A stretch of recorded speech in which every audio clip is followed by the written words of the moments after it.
Hello everyone, welcome back to my channel. তোমাদের সাথে এবার অনেক কম ব্লগ আমি শেয়ার করব। সামনেই এক্সাম আসছে। এই ভিডিওটা হচ্ছে মানডে, তো সেদিনকে সকালবেলা উঠে আর কোনো কাজ করিনি। ঘুম থেকে উঠেই জাস্ট খাওয়া দাওয়া বাইরে থেকে এনেই করেছিলাম। তারপরে সারাদিন পড়ছিলাম আর বিকালে দিদির বাড়িতে চলে গেছিলাম আর একটুখানি ডেকোরেশন করে নিয়েছিলাম মামের সাথে। আর ও হচ্ছে আমার দিদির মাসির মেয়ে, আর সেম অ্যাজ আমিও ওর মাসিই হই, বাট ও আমাকে দিদি বলেই ডাকে, হোয়াট এভার। তো সেদিনকে আমরা প্ল্যান করেছিলাম যে ব্যাচেলার্স পার্টি করব, প্লাস আমাদের ব্রাইড টু বি আর গ্রুম টু বির একটা সেলিব্রেশন একসাথেই করা হয়ে যাবে, কারণ কারোরই সেরকম টাইমিং হয় না, টাইম করা হয়ে ওঠে না। তারপরে আমি ডেকোরেশন করে আবার বাড়িতে এসে যাই। এসে আমি আবার পড়ছিলাম।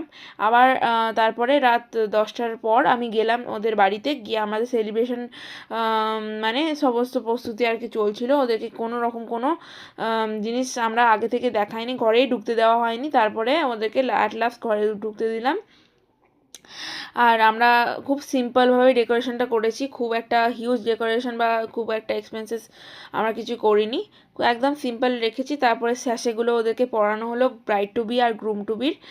আর আমরা এখানে সব ভাই বোনরা একসাথে ছিলাম, আর দিদির একটা ফ্রেন্ড ছিল।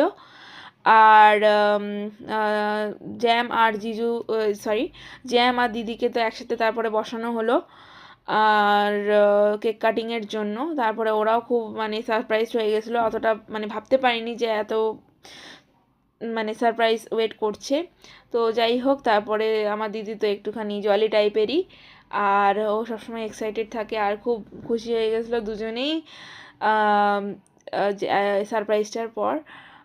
তো তারপরে আর কি কেক কাটিংয়ের সময় ওই ক্র্যাকার্সগুলো ফাটছিলও না, ওই কারণেই আর কি ওরকম এক্সপ্রেশন দিয়েছিলো। তারপরে দুটো ক্র্যাকারই ফাটানো হলো আলাদা আলাদা ইন্ডিভিজুয়ালি করে।